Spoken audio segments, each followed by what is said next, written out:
வணக்கம். திசைகளின் 10 மணி செய்திகள். ஜொஹூர் மக்களின் வாழ்வாதாரத்தை உயர்த்த மஸ்லி மாலிக்கின் மாபெரும் சமூக மேம்பாட்டு தொலைநோக்கு திட்டம் அறிமுகம். ஜொஹூர் மாநிலத்தின் ஒட்டுமொத்த மக்களின் சமூக பொருளாதார நிலையை உயர்த்துவதே தங்களின் முதன்மை இலக்கு என புத்ரிவங்சா சட்டமன்ற தொகுதியில் PKR சார்பில் பக்கத்தான் ஹரப்பான் வேட்பாளராக போட்டியிடும் டாக்டர் மஸ்லி மாலிக் அறிவித்துள்ளார். ஜொஹூர் மாநிலத்தின் அனைத்து பகுதி மக்களுக்கும் சமமான பலன்களை பெறும் வகையிலான புதியதொரு சமூக மேம்பாட்டு தொலைநோக்கு பார்வையை டாக்டர் மஸ்லி மாலிக் முன்வைத்தார். செய்தியாளர்களிடம் பேசிய அவர், பக்கத்தான் ஹரப்பானின் முக்கிய நோக்கமே எளிய மக்கள் முதல் பெரியவர்கள் வரை அனைவரின் வாழ்வாதாரத்தையும் பாதுகாப்பதுதான் என்று உறுதிபட கூறினார். இந்த தேர்தலில் மக்களின் ஆதரவை பெற்று ஒட்டுமொத்த ஜொஹூர் மாநிலத்திற்கும் ஒரு புதிய மேம்பாட்டு அத்தியாயத்தை கொண்டுவர தான் தீவிரமாக உழைக்கப் போவதாக அவர் தெரிவித்தார். ஜொஹூர் மாநிலத்தின் வளர்ச்சி என்பது குறிப்பிட்ட சில பகுதிக்குள் மட்டுமே சுருங்கிவிடக் கூடாது என்பதில் மஸ்லி மாலிக் உறுதியாக உள்ளார். நாம் விரும்பும் ஜொஹூர் அனைத்து மாவட்டங்களிலும் சமசீரான வளர்ச்சியை பெற வேண்டும். வளர்ச்சி என்பது தெற்கு ஜொஹூரில் மட்டும் குவிந்திருக்க கூடாது. ஒவ்வொரு சாதாரண குடிமகனும் சிறந்ததொரு வாழ்க்கை தரத்தை அனுபவிக்க வேண்டும் என அவர் வலியுறுத்தினார். முன்னாள் கல்வி அமைச்சரான மஸ்லி மாலிக் இளைஞர்களின் எதிர்காலத்தை கருத்தில் கொண்டு பல ஆக்கப்பூர்வமான பொருளாதார திட்டங்களை வகுத்துள்ளார். மாநிலத்தில் புதிய மற்றும் வியூக முதலீடுகளை ஈர்ப்பதன் மூலம் அதிக சம்பளத்துடன் கூடிய வேலை வாய்ப்புகளை உருவாக்க முடியும் என அவர் நம்பிக்கை தெரிவித்தார். இதன் மூலம் சிங்கப்பூர் மற்றும் கோலாலம்பூர் போன்ற வெளிநாடுகளிலும் வெளி மாநிலங்களிலும் பணிபுரியும் ஜொஹூர் இளைஞர்கள் மீண்டும் தங்களின் சொந்த மண்ணிற்கே திரும்பி குடும்பத்துடன் தங்கி பணியாற்ற வழிவகை செய்யப்படும் என்றார். கடந்த தேர்தலில் வெறும் 137 வாக்குகள் வித்தியாசத்தில் மட்டுமே வெற்றி பெற்றிருந்தாலும் இம்முறை புக்கிட் பத்தூத் சட்டமன்ற தொகுதியை பக்கத்தான் ஹரப்பான் மிக உறுதியாக தக்கவைத்துக் கொள்ளும் என்று PKR சார்பில் பக்கத்தான் ஹரப்பான் வேட்பாளராக மீண்டும் களத்தில் குதித்துள்ள ஆர்தர் சியோங் அசைக்க முடியாத நம்பிக்கை தெரிவித்துள்ளார். இது இனம் மதத்திற்கான அரசியல் அல்ல என்று கூறிய 36 வயதான அந்த இளம் PKR வேட்பாளர் மக்களின் வாழ்வாதாரத்தை உயர்த்துவதே தங்களின் ஒரே நோக்கம் என அதிரடியாக தெரிவித்தார். எதிர்க்கட்சிகளின் பலத்தை பற்றி கவலைப்படாமல் தங்களின் தேர்தல் இயந்திரம் வாக்காளர்களை நேரடியாக சென்றடைந்து மக்களின் பேராதரவோடு மீண்டும் ஒரு வரலாற்று வெற்றியை பதிவு செய்யும் என ஆர்தர் சியோங் துணிச்சலுடன் களம் இறங்கியுள்ளார். அதேவேளையில் பாரிசான் நேஷனல் வேட்பாளர் உட்பட இந்த தேர்தலில் போட்டியிடுகின்ற அனைத்து தரப்பினரும் மக்கள் நலனை முன்னிறுத்தி ஆரோக்கியமான மற்றும் ஆக்கப்பூர்வமான தேர்தல் பிரச்சாரத்தில் ஈடுபடுவார்கள் என்று தாம் முழுமையாக நம்புவதாக ஆர்தர் சியோங் மிகவும் பெருந்தன்மையுடன் குறிப்பிட்டுள்ளார். Calon Barisan Nasional, kalau apa yang saya fahami adalah bukan daripada Kulai lah, tetapi macam mana pun belum tapak saya tak kenal lagi, tetapi saya harap semoga good luck. I will say good luck to everyone. Kita masing-masing berkempen secara sehat dan positif. புக்கிட் பத்து தொகுதியில் இம்முறை 5 முனை போட்டி நிலவுகிறது. Arthur சியோங்கிற்கு எதிராக Barisan நேஷனலின் RK Kumaran, மூடா கட்சி சார்பில் M பிரேம்நாத், PVM சார்பில் G தமிழினி மற்றும் சுயேட்சை வேட்பாளர் கமருஜமான் அலி ஆகியோர் களம் காண்கின்றனர். லங்காவி தீவிற்காக சி ஆம்புலன்ஸ் எனப்படும் மருத்துவ மீட்பு படகுகள் கொள்முதல் செய்வதற்கும் அதன் ஆரம்பகட்ட செயல்பாட்டு செலவுகளுக்கும் நிதி அமைச்சு 5.5 மில்லியன் ரிங்கெட் ஒதுக்கியுள்ளது. இந்த சேவை அடுத்த ஆண்டு தொடக்கத்தில் செயல்பாட்டுக்கு வரும் என எதிர்பார்க்கப்படுகிறது. இதுகுறித்து இரண்டாவது நிதியமைச்சர் டத்தோஸ்ரீ அமீர் அம்சா அசிசான் கூறுகையில், லங்காவி மக்களுக்கும் அங்கு வரும் சுற்றுலா பயணிகளுக்கும் அவசர மருத்துவ சேவைகளை விரைவாகவும் திறமையாகவும் வழங்கும் நோக்கில் இத்திட்டம் மேற்கொள்ளப்பட்டுள்ளதாக தெரிவித்துள்ளார். இந்த சி ஆம்புலன்ஸ் சேவையானது லங்காவியில் உள்ள சுல்தானா மலிஹா மருத்துவமனையில் இயக்கப்படும் என்றும் நோயாளிகளை அங்கிருந்து மலேசிய தீபகற்பத்தின் பிரதான நிலப்பகுதியில் உள்ள மருத்துவமனைகளுக்கு பாதுகாப்பாக மாற்றுவதே அதன் முக்கிய பணியாக இருக்கும் என்றும் லங்காவி மேம்பாட்டு ஆணையத்தின் இணைத் தலைவருமான அமீர் அம்சா குறிப்பிட்டுள்ளார். தற்போது லங்காவியிலிருந்து பரிந்துரை செய்யப்பட்ட மருத்துவமனைகளில் நோயாளிகளை இடம் மாற்றம் செய்ய பயணிகள் படகு சேவைகளையே பயன்படுத்தி வருவதாகவும் அவர் குறிப்பிட்டுள்ளார். படகு சேவைகளின் எண்ணிக்கை குறைவாக இருக்கும் நேரங்களில், குறிப்பாக அவசர சிகிச்சை தேவைப்படும் நோயாளிகளை உடனடியாக மாற்ற வேண்டிய சூழலில் இது பெரும் சவாலாக இருப்பதாகவும் அமீர் அம்சா விளக்கம் அளித்துள்ளார். இன்று புதிதாக துவங்கப்பட்ட ஷாலாம் LRT 3 ரயில் சேவை மற்றும் அதனுடன் கூடிய இணைப்பு பேருந்துகளில் வரும் ஜூலை 31ஆம் தேதி வரையில் பொதுமக்கள் இலவசமாக பயணிக்கலாம் என அரசாங்கம் அறிவித்துள்ளது. ஷாலாமில் உள்ள ஜொஹான் சத்யா LRT பணிமனையில் இன்று LRT 3 சேவையை தொடக்கி வைத்து உரையாற்றிய பிரதமர் டத்தோஸ்ரீ அன்வார் இப்ராஹிம் இந்த அறிவிப்பை வெளியிட்டுள்ளார். மேலும் பொது போக்குவரத்தை அதிகளவில் மக்கள் பயன்படுத்துவதன் மூலம் சாலை போக்குவரத்து நெரிசல் குறையும் என்பதுடன் பயண நேரமும் எரிபொருள் செலவும் மிச்சமாகும் என்றும் அவர் குறிப்பிட்டுள்ளார். மேலும் கார்பன் உமிழ்வை குறைத்து சுற்றுச்சூழல் பாதுகாப்பிற்கும் இது உதவும் என்றும் அவர் தெரிவித்துள்ளார். பொதுமக்கள் அதிகளவில் பொது போக்குவரத்தை பயன்படுத்த ஊக்குவிக்கும் நோக்கில் இந்த இலவச பயண சலுகை வழங்கப்படுவதாகவும் பிரதமர் அன்வார் அறிவித்துள்ளார். ஜொஹூர் மாநில தேர்தலில் போட்டியிடும் அனைத்து அரசியல் கட்சிகளும் கண்ணியமான மற்றும் நியாயமான தேர்தல் பிரச்சாரத்தை முன்னெடுக்க வேண்டும் என்று பரிசான் நேஷனல் தலைவர் Datuk Seri doctor Ahmad Zahid Hamidi வலியுறுத்தியுள்ளார். ஸ்ரீகாடிங்கில் நடைபெற்ற பரிசான் நேஷனலின் தேர்தல் இயந்திர தொடக்க நிகழ்ச்சியில் உரையாற்றிய அவர் எதிர்க்கட்சியினர் பிரச்சார பகுதிகளுக்குள் நுழைவதை தடுப்பது அல்லது சமூக ஊடகங்களில் அவர்களின் பிரச்சார நடவடிக்கைகளை கட்டுப்படுத்துவது போன்ற செயல்களில் எந்த கட்சியும் ஈடுபடக்கூடாது என்றும் அவர் கேட்டுக் கொண்டார். மேலும் ஜொஹோர் மாநில தேர்தலில் போட்டியிடும் ஒவ்வொரு கட்சிக்கும் சமமான முறையில் பிரச்சாரம் செய்ய வாய்ப்பு வழங்கப்பட வேண்டும் என்றும் இறுதி முடிவை வாக்காளர்களே வாக்குப்பெட்டியில் தீர்மானிக்கட்டும் என்றும் ஜாஹிட் வலியுறுத்தியுள்ளார். அதேவேளையில் ஃபெல்டா பகுதிகளுக்குள் நுழைய பரிசான் ஆதரவாளர்களை தடுக்க வேண்டாம் என்றும் ஃபேஸ்புக், டிக்டாக் அல்லது தேர்தல் பிரச்சார பாடல்களையும் கட்டுப்படுத்த வேண்டாம் என்றும் ஜாஹிட் கேட்டுக் கொண்டுள்ளார்.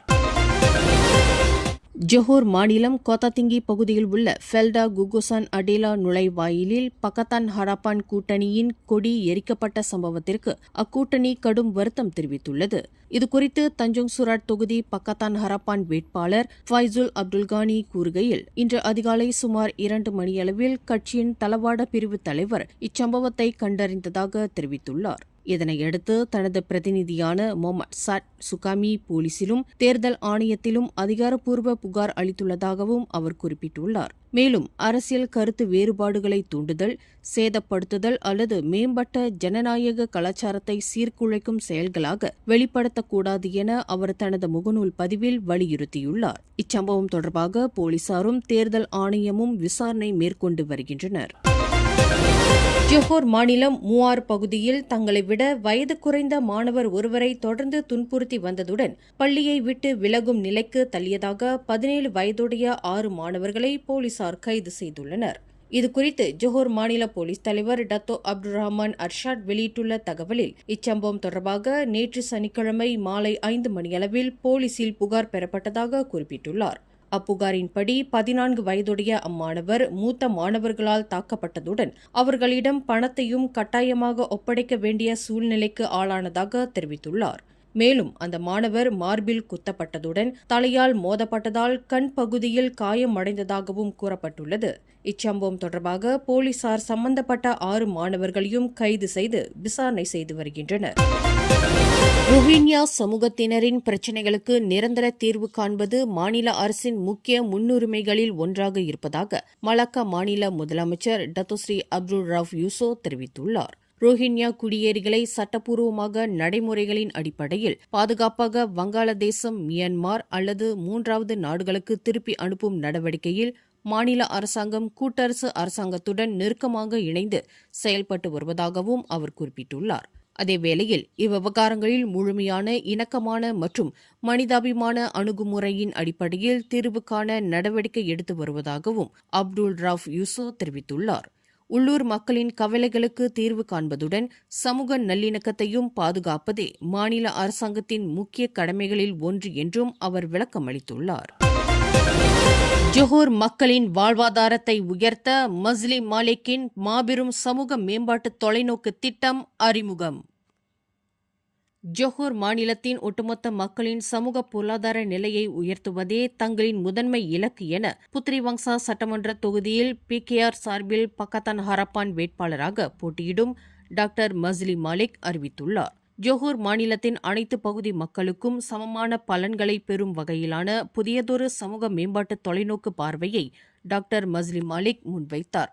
செய்தியாளர்களிடம் பேசிய அவர், பக்கத்தான் ஹரப்பானின் முக்கிய நோக்கமே எளிய மக்கள் முதல் பெரியவர்கள் வரை அனைவரின் வாழ்வாதாரத்தையும் பாதுகாப்பதுதான் என்று உறுதிபட கூறினார். இந்த தேர்தலில் மக்களின் ஆதரவை பெற்று ஒட்டுமொத்த ஜொஹூர் மாநிலத்திற்கும் ஒரு புதிய மேம்பாட்டு அத்தியாயத்தை கொண்டுவர தான் தீவிரமாக உழைக்கப் போவதாக அவர் தெரிவித்தார். ஜொஹூர் மாநிலத்தின் வளர்ச்சி என்பது குறிப்பிட்ட சில பகுதிக்குள் மட்டுமே சுருங்கிவிடக் கூடாது என்பதில் மஸ்லி மாலிக் உறுதியாக உள்ளார். நாம் விரும்பும் ஜொஹூர் அனைத்து மாவட்டங்களிலும் சமசீரான வளர்ச்சியை பெற வேண்டும். வளர்ச்சி என்பது தெற்கு ஜொஹூரில் மட்டும் குவிந்திருக்கக் கூடாது. ஒவ்வொரு சாதாரண குடிமகனும் சிறந்ததொரு வாழ்க்கை தரத்தை அனுபவிக்க வேண்டும் என அவர் வலியுறுத்தினார். முன்னாள் கல்வி அமைச்சரான மஸ்லி மாலிக் இளைஞர்களின் எதிர்காலத்தை கருத்தில் கொண்டு பல ஆக்கப்பூர்வமான பொருளாதார திட்டங்களை வகுத்துள்ளார். மாநிலத்தில் புதிய மற்றும் வியூக முதலீடுகளை ஈர்ப்பதன் மூலம் அதிக சம்பளத்துடன் கூடிய வேலை வாய்ப்புகளை உருவாக்க முடியும் என அவர் நம்பிக்கை தெரிவித்தார். இதன் மூலம் சிங்கப்பூர் மற்றும் கோலாலம்பூர் போன்ற வெளிநாடுகளிலும் வெளி மாநிலங்களிலும் பணிபுரியும் ஜொஹூர் இளைஞர்கள் மீண்டும் தங்களின் சொந்த மண்ணிற்கே திரும்பி குடும்பத்துடன் தங்கி பணியாற்ற வழிவகை செய்யப்படும் என்றார். சுங்கைப்பட்டணி வடக்கு தெற்கு விரைவுச் சாலையின் தெற்கு நோக்கிய பாதையில் 94வது கிலோமீட்டரில் இன்று காலை ஏற்பட்ட 3 வாகனங்கள் மோதிய விபத்தில் 8 பேர் காயமடைந்தனர். இது தொடர்பாக குவார் செம்படா தீயணைப்பு மற்றும் மீட்பு நிலைய தலைவர் முகமது எபிசாம் அப்துல் ரஷீத் வெளியிட்டுள்ள அறிக்கையில், இந்த விபத்தில் ஒரு லோரியும் புரோட்வா மைவி மற்றும் டொயோட்டா நோவா என 2 கார்களும் சம்பந்தப்பட்டதாக தெரிவித்துள்ளார். இவ்விபத்து குறித்து தகவல் கிடைத்ததும் மீட்புக் குழுவினர் சம்பவ இடத்திற்கு விரைந்து சென்று காயமடைந்தவர்களுக்கு முதலுதவி வழங்கியதுடன் சிகிச்சைக்காக அவர்களை சுல்தான் அப்துல் ஹலீம் மருத்துவமனைக்கு அனுப்பி வைத்ததாகவும் அவர் குறிப்பிட்டுள்ளார். இந்நிலையில் இவ்விபத்திற்கான காரணம் குறித்து அதிகாரிகள் மேலதிக விசாரணைகளை மேற்கொண்டு வருகின்றனர். சரவா மாநிலம் முக்கா பகுதியில் உள்ள ஜாலான் பாயான் உலு அருகேயுள்ள செம்பனை தோட்டத்தின் திறந்தவெளி பகுதியில் சட்டவிரோத சேவல் சண்டையில் ஈடுபட்டதாக 4 உள்ளூர் ஆடவர்கள் போலீசாரால் கைது செய்யப்பட்டுள்ளனர். இதுகுறித்து முக்கா மாவட்ட போலீஸ் தலைவர் முகமது ரிசால் அலியாஸ் கூறுகையில், பொதுமக்களிடமிருந்து கிடைத்த தகவல் மற்றும் உளவுத்துறை தகவல்களின் அடிப்படையில் குற்றப்புலனாய்வு பிரிவு அதிகாரிகள் நேற்று பிற்பகல் சுமார் 2 மணியளவில் திடீர் சோதனை மேற்கொண்டதாக தெரிவித்துள்ளார். அந்த சோதனையின் போது சேவல் சண்டையில் ஈடுபட்டிருந்ததாக கூறப்படும் 4 பேரை போலீசார் கைது செய்தனர். அவர்களிடமிருந்து 3 சேவல்கள் மற்றும் சில சூதாட்ட பொருட்களையும் அதிகாரிகள் மீட்டுள்ளனர். இந்த சம்பவம் தொடர்பாக போலீசார் மேலதிக விசாரணையை மேற்கொண்டு வருகின்றனர். பேரா மாநில அளவிலான தமிழ் பள்ளி மற்றும் இடைநிலைப் பள்ளி மாணவர்களுக்கான செந்தமிழ் விழா சத்யவான் மகா கணேச வித்யாசாலை தமிழ் பள்ளியில் மிக சிறப்பாக நடைபெற்றது. 12 மாவட்டங்களிலிருந்து கடந்த ஜூன் 13ஆம் தேதி நடைபெற்ற மாவட்ட அளவிலான போட்டிகளில் முதல் 2 இடங்களை பிடித்த மாணவர்கள் இம்மாநில அளவிலான போட்டியில் களம் கண்டனர். தொடக்க பள்ளிகளுக்கான ஒட்டுமொத்த பிரிவில் லாரோட் மாத்தாங் செலாமா மாவட்டம் முதலிடத்தையும், கொலகங்சார் மற்றும் மஞ்சோங் மாவட்டங்கள் அடுத்தடுத்த இடங்களையும் பிடித்தன. இடைநிலை பள்ளிகளுக்கான பிரிவில் மஞ்சோங் மாவட்டம் முதலிடத்தையும், லாரோட் மாத்தாங் செலாமா மற்றும் கிந்தா செலாத்தான் மாவட்டங்கள் முறையே 2 மற்றும் 3ஆம் இடங்களையும் வாகை சூடின. இப்போட்டிகளில் வெற்றி பெற்ற மாணவர்கள் வரும் ஜூலை மாதம் தைப்பிங்கில் நடைபெறவுள்ள தேசிய அளவிலான செந்தமிழ் விழாவில் பேரா மாநிலத்தை பிரதிநிதித்துவப்படுத்த உள்ளனர். மகா கணேசர் ஆலய திருமண மண்டபத்தில் நடைபெற்ற இதன் நிறைவு விழாவில் மாநில இந்திய விவகாரங்களுக்கான ஆட்சிக்குழு உறுப்பினர் டத்தோ ஆ சிவனேசன் கலந்து கொண்டு பரிசுகளை வழங்கினார். அப்போது பேசிய அவர், தமிழ் மொழி நமது அடையாளம் என்றாலும் நாட்டின் தேசிய மொழியையும் சமமாக மதிக்க வேண்டும் என்றார். இவ்விழாவிற்கு பேரா மாநில அரசு சார்பில் 24,000 ரிங்கிட்டும், தேசிய விழாவிற்கு மாநில அரசு 50,000 மற்றும் மத்திய அரசு 1,60,000 ரிங்கிட்டும் நிதி வழங்கியுள்ளதாக அவர் குறிப்பிட்டார். 148 மாணவர்கள் பல போட்டிகளில் கலந்து கொண்டாங்க. அவர்கள் சிறப்பாக செஞ்சாங்க. அதே வேளையில் அடுத்து தேசிய அளவில் வந்துட்டு டைப்பிங்கில் நடைபெறும். அந்த நிகழ்ச்சிக்கு கல்வி அமைச்சு எடுத்து செய்கிறாங்க. அதற்கு மத்திய அரசாங்கம் கல்வி அமைச்சின் மூலமாக 1,60,000 ரிங்கேட்டு, மாநில அரசாங்கம் 50,000 ரிங்கேட்டு அதுக்கு வழங்கியிருக்கோம். அது அவர்கள் அங்கேயே தங்கி அந்த விழா 2 நாட்கள் நடைபெறும். முக்கியமாக அதுக்கு துணை கல்வி அமைச்சர் ஒங்காவா திறந்து வைப்பார். மறுநாள் நான் அந்த நிகழ்ச்சியில் கலந்து கொள்வேன். இந்த வளர்த்தமிழ் விழா கடந்த 26 ஆண்டுகளாக நடந்துகிட்டு வருகிறது. ஆண்டுதோறும் நடைபெறும் செந்தமிழ் விழா தலைமை ஆசிரியர் மன்றம் மற்றும் மாநில அரசின் ஆதரவோடு மிக சிறப்பாக ஏற்பாடு செய்யப்பட்டிருந்ததாக மஞ்சோங் மாவட்ட தமிழ் பள்ளி தலைமை ஆசிரியர்கள் கழக தலைவர் சுப்பிரமணியன் ரங்கசாமி தெரிவித்துள்ளார். இந்த வளர்த்தமிழ் விழா மாவட்ட ரீதியில் கடந்த 13ஆம் தேதி 6வது மாதம் சிறப்பாக நடந்தேறியது. இது நீங்கள் பார்த்தீங்கன்னா பொதுவாக பேராக் மாநிலத்தில் அனைத்து மாவட்டத்திலும் அதே நாட்களில் தான் இந்த வளர்த்தமிழ் விழா சிறப்பாக நடந்தேறியது.